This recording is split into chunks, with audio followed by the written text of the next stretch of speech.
Hello, and welcome back to the Karma Story Corner with me, your host, SiFi. I'm trying to do a dignified voice, it's not going to last very long. Welcome back. We covered the timeline of Broken Steel, and now we're going to get on to the first actual chapter, or episode, as they are called in the book. Hopefully, this will not be an absolute mess, but who knows? As I said, we're going to do a little catch-up before every video, but there's not a lot to catch up on currently because we've just hit the timeline and nothing more. When I originally wrote this book, the episode 1 opened with no explanation. You didn't know who was fighting, who was there, what they were doing, apart from fighting. But it was suggested that I put a timeline in to explain what the lead up to it. I think I might actually move the timeline to the end of the book or after episode 1, just so there's still that jumping in, not knowing what's what, a little bit of mystery. But let us begin, and again at the end I'll have a bit of a commentary, and I hope you stick around long enough for that. Episode 1, Breaking Dawn. The red sun pierced the horizon of this alien world, chasing the shadows away, back to the ravines and rocky ridges before stretching out across the arid flatlands beyond, illuminating what would soon become a theatre of war. 5 machines burst from the rough terrain and out into the open ground. These machines, known as cataphracts, pulled into formation. With a high-pitched whirl, the gravity thrusters of each machine kicked in and pushed the 5 machines of Wing 1 up to 60 miles per hour. Reaching such speeds across rough terrain would be impossible for any other cataphract, but the Hawk class that they each piloted with aid of their gravity thrusters made it look easy as they sped gracefully through the mountain pass.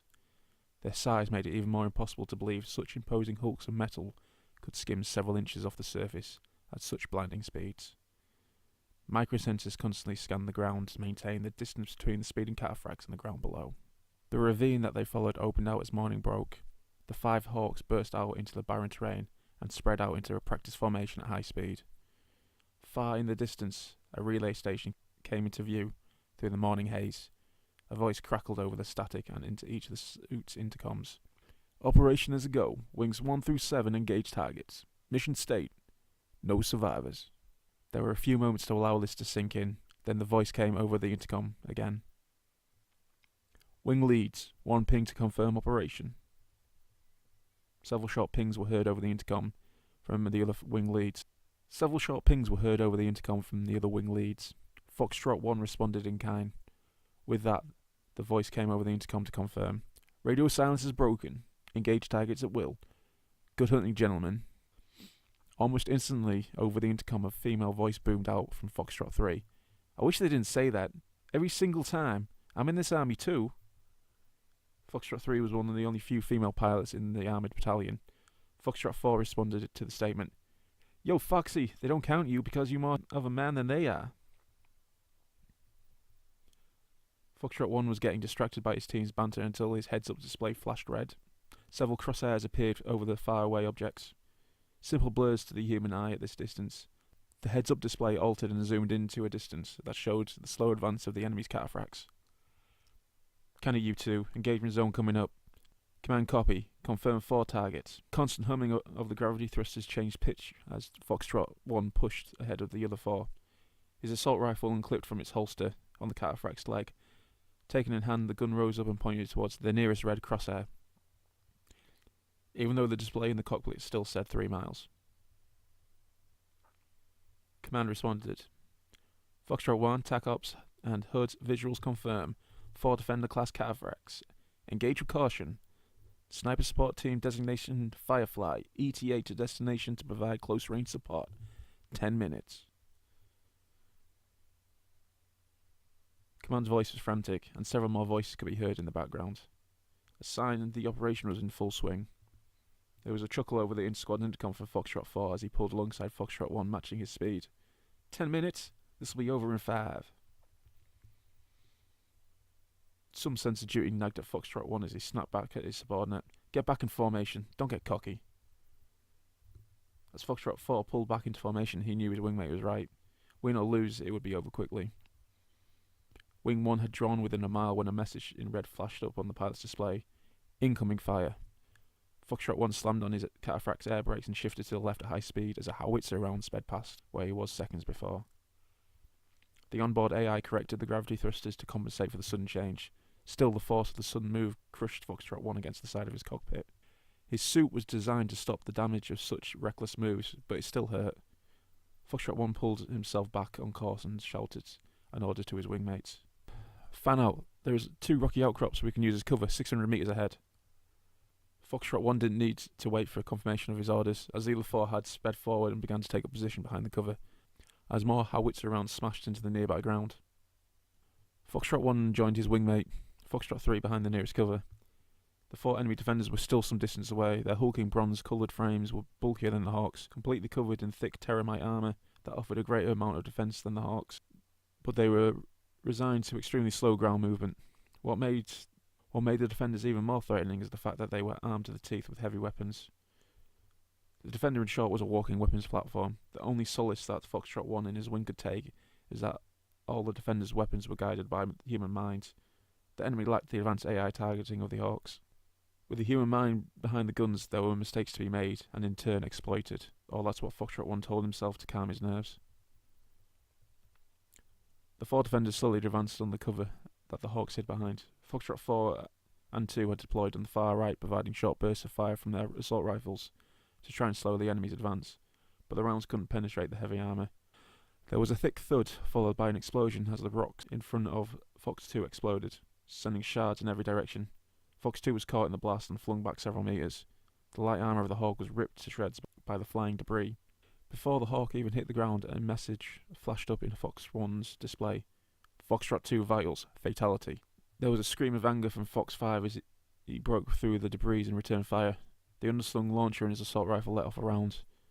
The sound of screeching metal signalled that the round had hit its target of the nearest defender. For a moment nothing seemed to happen. The defender's pilot stood amused at the sound of being hit, with no real results. He took aim at Fox 5 as he sped past, heading back to cover. Suddenly, the defender's armoured hull began to glow a dull orange which grew brighter within seconds. The cataphract's gears seized and seemed to scream in pain and groan at every attempt to move. Steam poured out from every crack in the armour, and harnesses snapped under the tension. The glow grew even more brighter to almost blinding levels, as the metal began to warp and melt away, becoming molten, falling away to the floor like a running tap. Over the sound of battle, both sides could hear the screams of the dying pilot. Fox 5 rolled back into cover and began loading another round into his launcher with a smug tone. Fox 5 rolled back into cover and began loading another round into his launcher. With a smug tone he said, "Scratch one bogey." An alien hiss took over the hue of battle, as a whining screech of churring gears came from one of the remaining enemies. Blue light began to emanate from beyond the cover Fox 5 hid behind. The alien hiss erupted into a crackling shriek that filled the air. Fox 1 turned to see an arc of blue energy hit the cover Fox 5 hid behind. The rock began to disintegrate almost instantly as the beam hit it.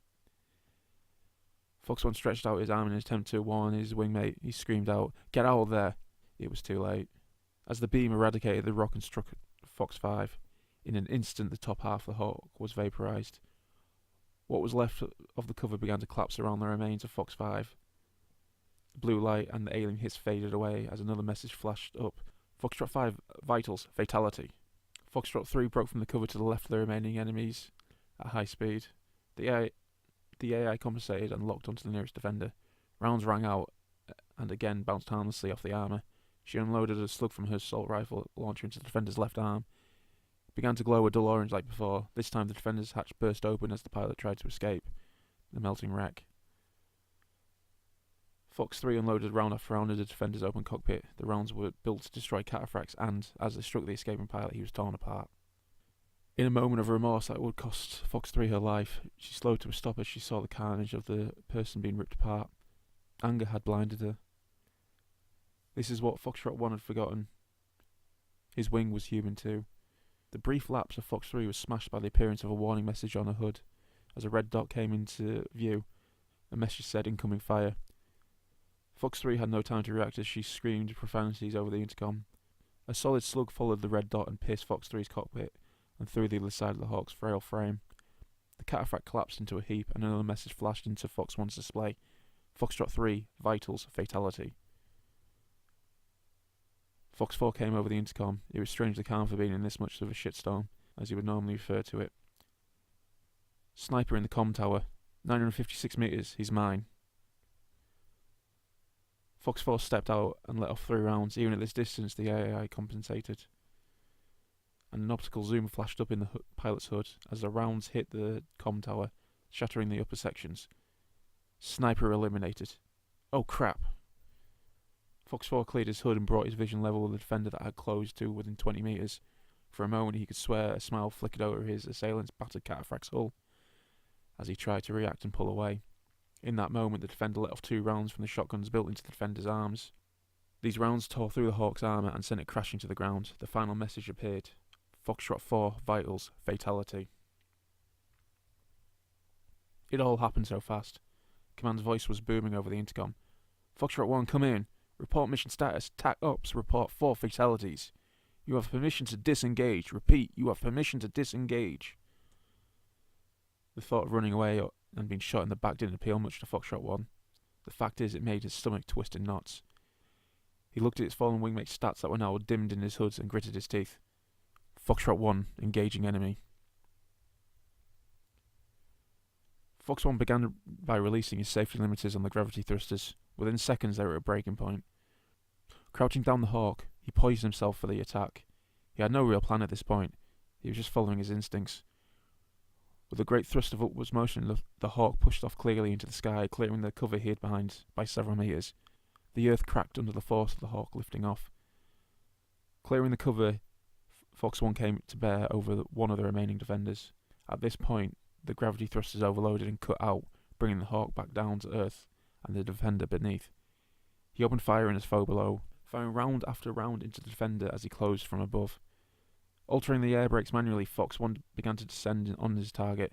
Several messages flashed up on the hood, warning of a collision, but Fox 1 already knew, and he wanted this. Stretching the Hawk's leg out, he came crashing down into the defender. The resulting impact crushing his foe's cockpit. The defender crumpled to the floor under the weight of the Hawk. Fox 1 turned on his vanquished foe and unloaded a slug into the last defender's back that had closed in on Fox 4, and it hadn't had time to turn from its victory. As the metal screamed and distorted under the heat that was eating it away, the last defender slumped forward and slowly became a pile of molten metal. Fox 1 then didn't check to see if the pilot had escaped the burning wreckage. Fox 1 rebooted the gravity thrusters and vented all the coolant he could to deal with the overheating.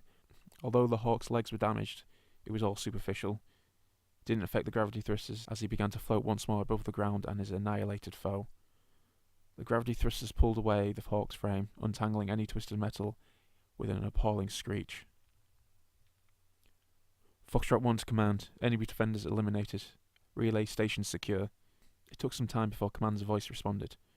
Foxtrot 1 stand by. Wing 6 still approaching designated area. Stand by for orders. Wing 6 was a deep infiltration unit made up of 5 Wolf-class frames. The smaller walls were more body armour than full cataphracts, which were designed for shock assault and flank attacks. They were not made for open conflict. Fox 1 knew this operation was all designed to get Wing 6 behind enemy lines and into the enemy's base. His entire wing had just died to get another unit to position. It was 9 long minutes before there was a response. All wings confirmed. Losses at 35%. Wing 1 at critical. Mission compromised. Wing 1 cannot provide music for this dance. Fox 1 interrupted the broadcast. Command, with due respect, Wing 1 is still able to perform. A second voice joined Fox 1 in support. Command, Sniper Team Firefly, we're in position to provide assistance. There was a few seconds of hushed silence over the crackling intercom until a new voice responded from command. Boy, you think you can raise enough hell by yourself? The old raspy voice of General Bennett echoed around Fox 1 cockpit. He knew it all too well. Sir, yes sir. There was a slight snigger from the intercom. Well then, go give 'em hell. The original voice of command took back over the barking orders. All wings, phase 2 in effect. Wings 7, begin bombardment. Almost instantly, several loud thuds could be heard some miles away. Looking into the sky above, streaks of smoke could be seen arcing across it, and down into some unseen target. Each impact shook the ground even at this distance. Within 30 seconds, the thuds came again, and more shells flew into the sky. Wing 1 reached down to the destroyed defender below and tore the howitzer away from its cold steel fingers. It had a trigger mechanism similar to the Hawk's assault rifle. The howitzer's display showed 6 rounds left. Fox 1 reattached his assault rifle to the hardpoint holster on the Hawk's leg. With the howitzer gripped firmly in the cataphract's hands, Fox 1 engaged the Hawk's gravity thrusters and, with an angry growl, he spurred onto his next target. Right, so that's not actually the end of episode 1, but I've just had a bit of a coughing fit, so I am going to stop there for now. That was the introduction to Foxtrot 1, who is the main character of the book, and he does get a name later on, but yeah, your introduction to him is a complete shit show, really. Not fault of his own. The rest of his team underestimated their opponents, and got served for it, really. I'm going to have to do a better job of explaining things, really, like describing things, but the idea behind the Hawks is the Hawks themselves are a pretty light class. They don't have a lot of armour, they're very fast, and they usually use that to outflank their enemies and bring them down. But, as you can tell, they can't take a hit. The defenders, on the other hand, despite their frames being over 100 years old in design, are very sturdy and they take a lot to bring down. But when your armor's melting, it doesn't really matter, does it? Think they got hit essentially by phosphorus grenades, which burn very hot. Turn the metal to liquid, and you can imagine what that does for the person inside. There is a bit of a gap between the Alliance and the Order. The Hawk is a brand new class. It's only been around for 10, 15 years at the most, and it's been refined so many times, whereas the Order is using whatever the hell it can get its hands on. And it comes to show later on in the finish up part of this episode. It shows how outclassed the Order are. But yeah, hope you enjoyed it. I hope it was entertaining, and I'll cut out my coughing. But hopefully you'll stick around for the second part of episode 1. Bye!